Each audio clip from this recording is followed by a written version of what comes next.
Hi everyone, I'm Micheline from Americana Long Arm Quilting. We do custom quilting and long arming, and you can find a link to our website in the description below. All right, well, Brenda from Conquering Mount Scrapmore has done it again. She has inspired me with another one of her videos to do another block. This one is the Keyhole block. Simple block.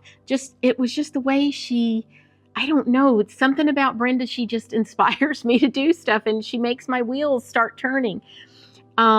She used some nice contrasting fabric. So the outer rim of the keyhole is a darker color than the inside.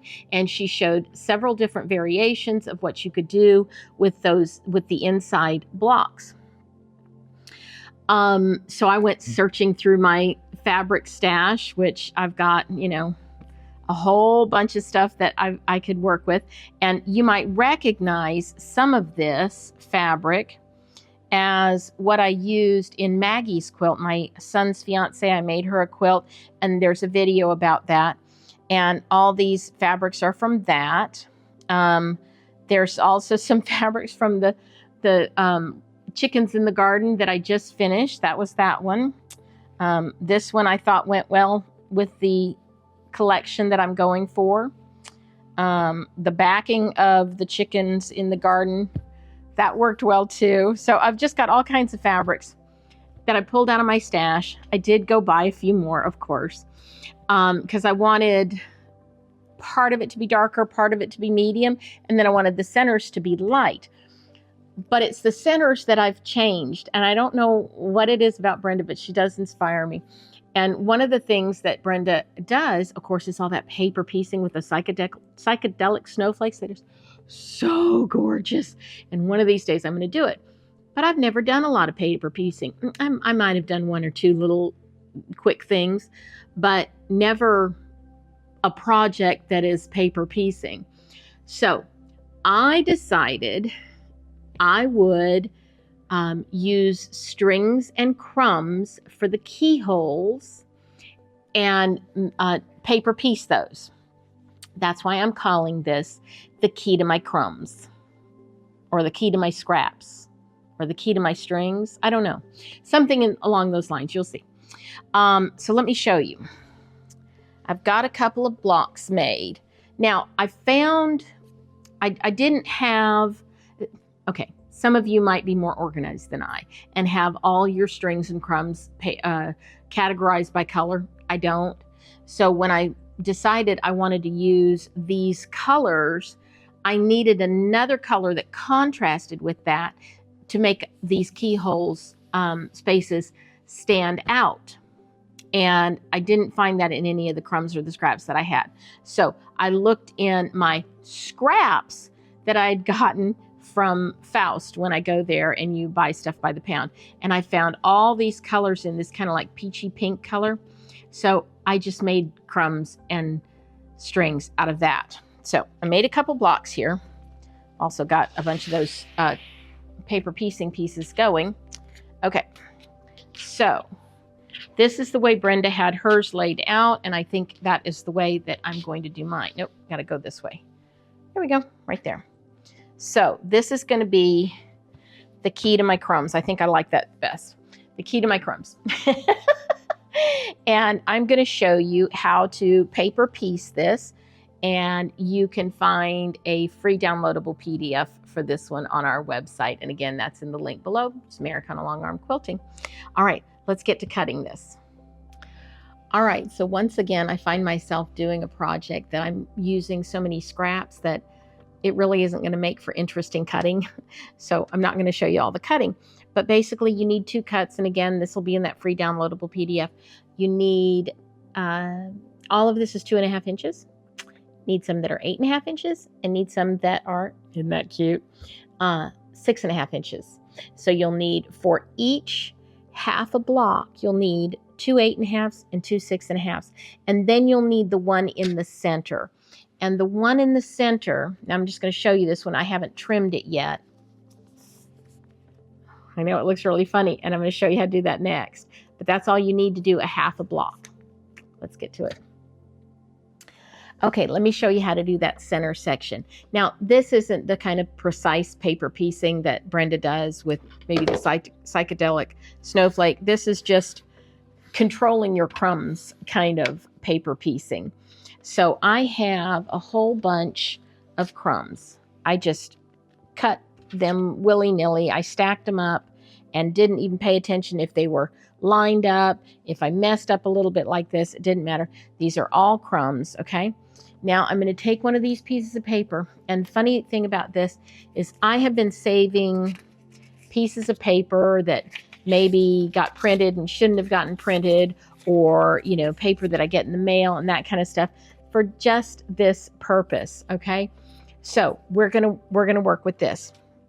All right, let's start out. Got a crumb, going to set it in the middle. Don't want to waste too much of it, so let's get on that side. Okay, and I'm going to get another one, and let's go right here with him. Okay, and you want to make it interesting, so you want them to twist and turn and stuff like that. You just want to remember to have full coverage over your piece of paper. I do not need my leader. There we go. Okay. Now I'm going to take and trim off some of this extra fabric, because no sense in wasting it, right? There we go. Now we're just going to take our finger or our fingernail and finger press that. That is gracious plenty enough. Let's get another fun piece of fabric. And this is an awfully wide piece. I don't think I want my piece to be that wide, so I'm going to go like this. Okay, I'm going to cut off some of him. And I'm just going to make sure that I'm going to have whatever angle I'm cutting it at, that when I open it up, there's full coverage. And I'll show you what to do if you didn't get full coverage. Okay, there again, I'm taking that little piece off. Now I've got all this, right? Don't want that in it because that's just extra bulk. So I'm simply going to take my piece of paper and at the seam line, bend it back. Okay, now I'm just going to trim off that little piece, and I'm just going to pick up my scissors and do that like that. Okay, now I'm going to take the piece of paper back and fold that way. Perfect. All right, now let's do one that I'm going to purposefully not do enough to have full coverage. That way you can see how to fix that, okay? That should work. And if it doesn't, we'll try it again. This kind of project is so liberating. So much fun, so liberating. Okay. Oh, and I did have enough coverage. Okay, let's see here. There was another piece of fabric that I thought was really cute. Where did he go? There it is right there. Oh, I love this one. Love, love, love it. Okay. Let's see here. I am bound and determined to show you one that doesn't have full coverage. There we go. I'm going to go this way, right here.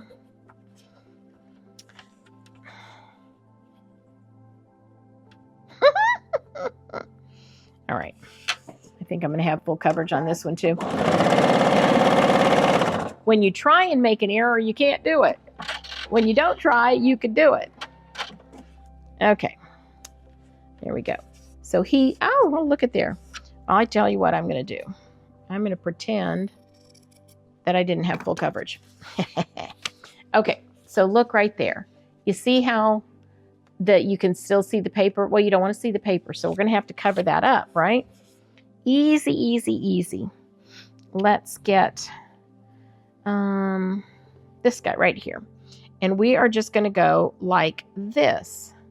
So we're going to take him back to where we started not having full coverage, and that's where we're going to sew him on.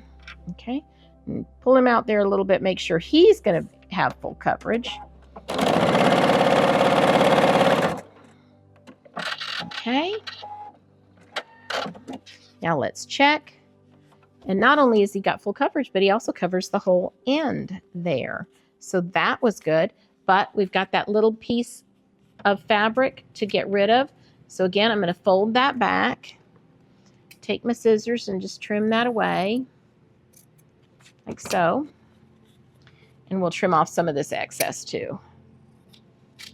Whoops, I was cutting my paper. Didn't want to do that till the end, right? Okay, so that side's done. Now let's go over here to this other side and find something fun to put there. There we go. Okay. Let's see, if we do it this way, we should have enough. And you can make these pieces as large or as small as you like. When I was doing it the other day, I was even poverty piecing some of them so that I had 2 different pieces in a width. And that was really cute. Okay, give me that. Need to clean my machine out of all the threads. Okay, so cut that off. Now I'm going to put that over there so you can watch me do this next part. Okay, so at this point you can take it over and iron it. But I've just, as I was sewing it, I was making sure that there weren't any bubbles or creases or extra things like that. Now I'm going to turn it face down, and I'm going to put my ruler on that piece of paper. My scissors out of the way. Oopsies. It's getting offline there. Just doesn't want to cut. There we go. There's one side. And I think I probably cut that a little bit narrow. Not too bad, but I'm going to come out this way just a bit. I don't have my glasses on. That's what it is. Need to hop up and get some glasses. Okay. There we go. So the sides are done. Now let's do the ends.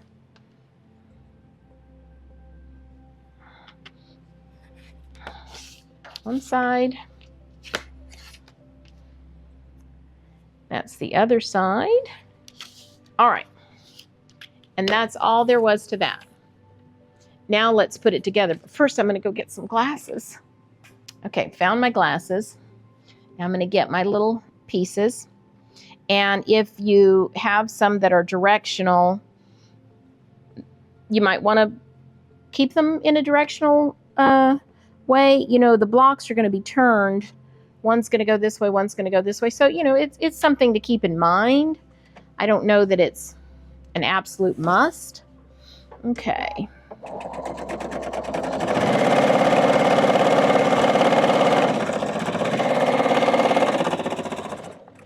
And I would chain piece all this so that would go a lot faster. There's one side on there. Oh, such cute fabric. Walmart fabric. Oh, look at that one. He's going to be pretty. Okay. And because we're doing that paper piecing, all of those little seams and all that intricate looking little sewing just came out so easy. Looks like you did a whole lot of work.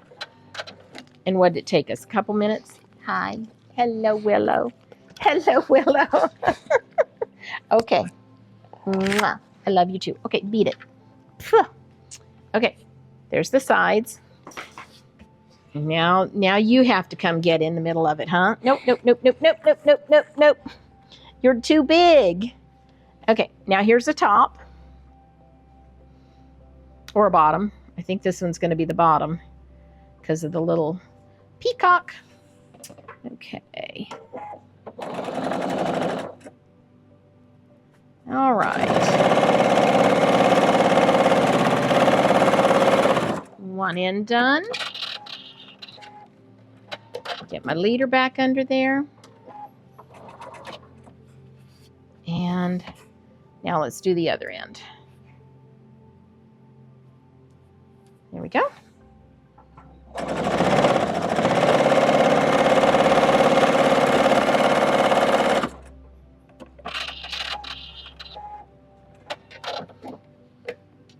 And hang on a second.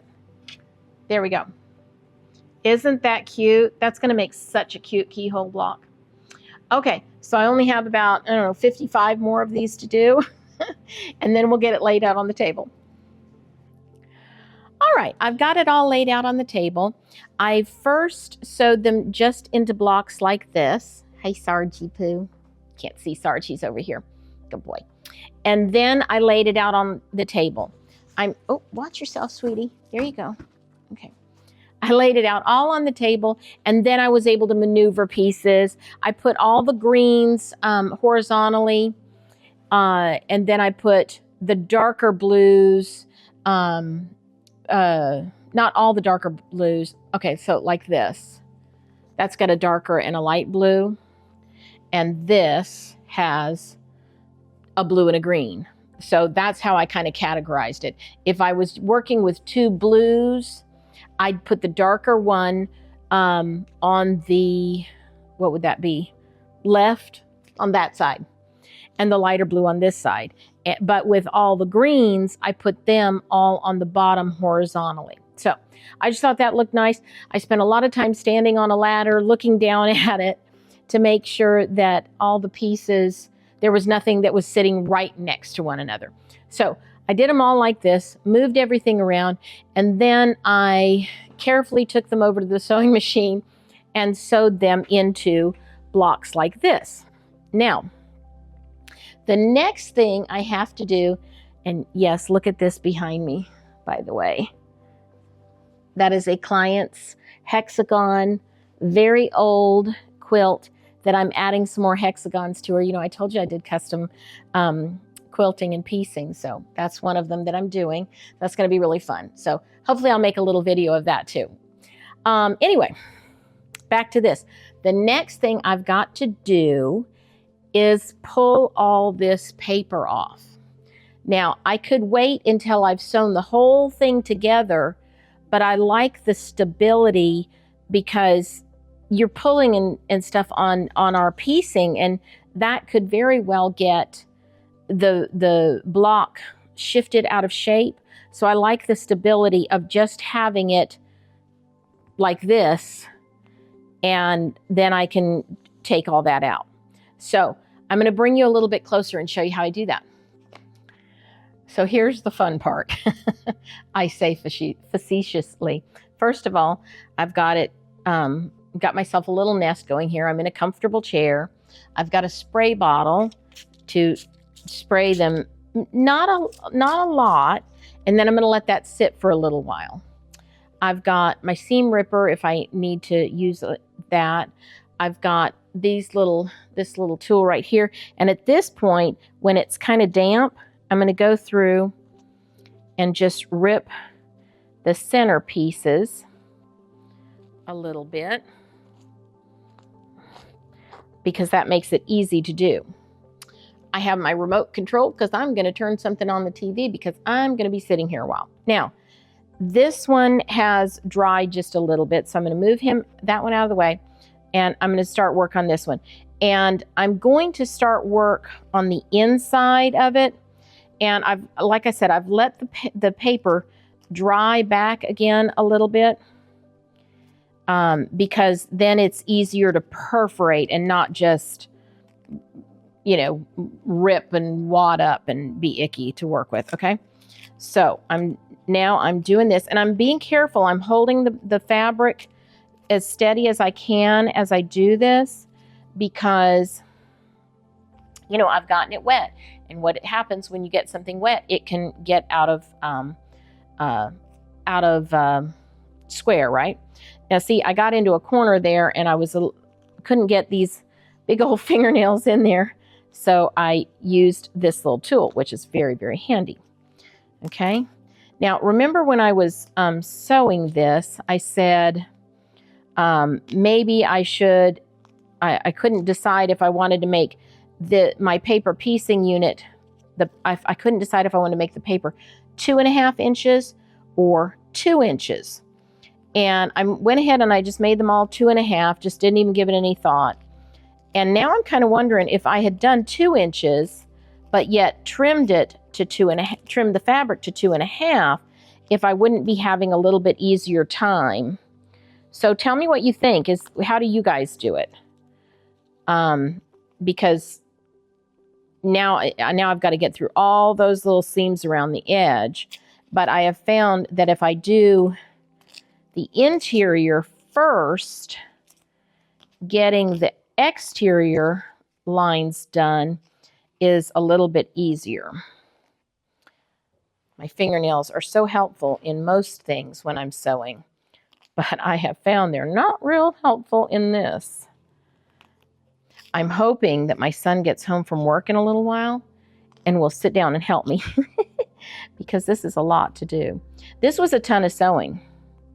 See, now that those exterior pieces of paper are, still a little bit damp, but not so much so that they're just falling apart. And because I've already done the interior, then they're pretty easy to pull off. But I'm wondering if, like I said, if I had not made them that, if I had just cut the paper at 2 inches rather than 2.5. All right. Well, this is going to take me a while. I'm not sure if you can hear Ranger snoring in the distance. But yeah, I'll be here for a while. When I come back, I'm going to show you guys how I've got a great idea, I think, a cute idea for the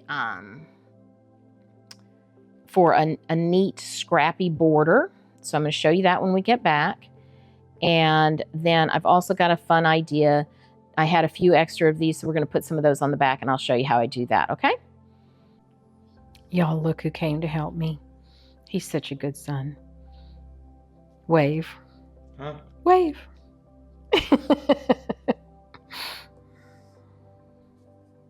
Hopefully, with my son's help, I'll get this done quickly. So my fingers are sore from pulling all that paper off, but that's okay. My son and I got it done, and I was so happy he came home to help. So this is my fun trim, my border fabric, and all it is because I cut all of these Krumbs from some little squares that I had, and these are those little squares, and I just cut them up into 2.5-inch strips, and pieced them together one on one. They're not even the same size. I don't know what sizes they are. It didn't matter to me. So this is going to be our border. Now, when I put on a border, I start here. I measure for how long the border should be a little bit further into the quilt because you get a more accurate measurement that way. And that's going to help keep your quilt from waving on the edge, is to measure it in here. So, and I'm going to take and fold it back on itself, nice and straight, like so, and then cut that right there. Now, whoop, cut it all the way. There we go. Do that for the other side too. Now, I will go ahead and pin this to the edge in a number of different places. Let's see if it was a different length. Nope. In this particular case, I would have been fine doing it along the side. So the next thing I wanted to talk to you about is the backing. So this is going to be my backing fabric. Pretty, right? It's going to go really well with it. As a matter of fact, it's already in the quilt. I'm going to cut 2 pieces of this. Whoops, I'm dropping stuff. 2 pieces of this that are the width of the quilt, because this is 42 inches wide. I'm going to cut 2 pieces that fit the quilt going this way. The reason I do that is because as a long armor, I want the salvage edges to be at the top and the bottom, because I know that piece is straight and I can pin it directly to my long arm. So that's why I do that. Now, obviously that's not big enough. So I'm going to cut it 2 pieces. Then I'm going to measure how big I actually need that, divide it by 2, trim each piece down to that, and then I'm going to put this fun little piece, because I had a bunch of leftovers, in the center of it and piece it to the back in the middle. Now, if it doesn't exactly end up in the middle at the end of all this, I don't mind that. That's okay. But that'll be a really cute surprise on the back. All right, let me get to doing all that. All right, Eleanor's hard at work. Let me shut her off for just a second. That way you can hear me. I have chosen to use a blue thread. You can see her back there on the machine. This is what it's going to look like on the back. This is called Bitty Blossoms, and it is turning out so cute. Now, when I, look at that, isn't that precious? Oh, I'm just loving it. So when I do a quilt that's like this one's a little bit busier in that it has a whole bunch of colors and different fabrics, I try and use a thread color that doesn't add more busyness to it. So I went with a color that on the front just kind of goes away a little bit, and that's this light blue color. Okay, so you can see the quilting, but you know, it's not screaming at you. Isn't that peacock just the cutest? But on the back, I love for my quilting to show, and it is definitely going to show on that fabric. So I'm really liking the way that this is going to turn out. All right, let's turn Eleanor back on.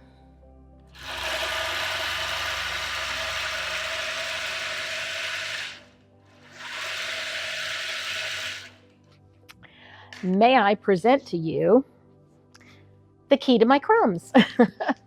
Hi, Bullet. I'm loving how it turned out. I know I say that every time, but you know, as a quilter, each quilt that you do, you learn something. You start to perfect your craft a little bit more and a little bit more and a little bit more. And I know I have it hanging up here kind of funny, but man, is it straight. And I was noticing that as I was putting on the binding, and I thought, wow, I have really done an excellent job on that today. So I'm very proud of the way this turned out. Turned out 65 by 77 inches. Excuse me, Bullet. Let me show you the back. I've got that cute little spot on it where I've added some more of these blocks that I had extra.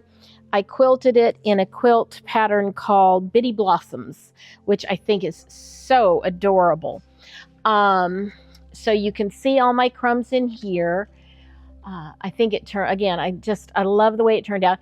Generous size for a throw quilt. Oh, goodness. And I hope you enjoyed watching me make this. If you did, please like, share, and subscribe. It really helps our channel to grow. And until next time, stay quilting. Bye.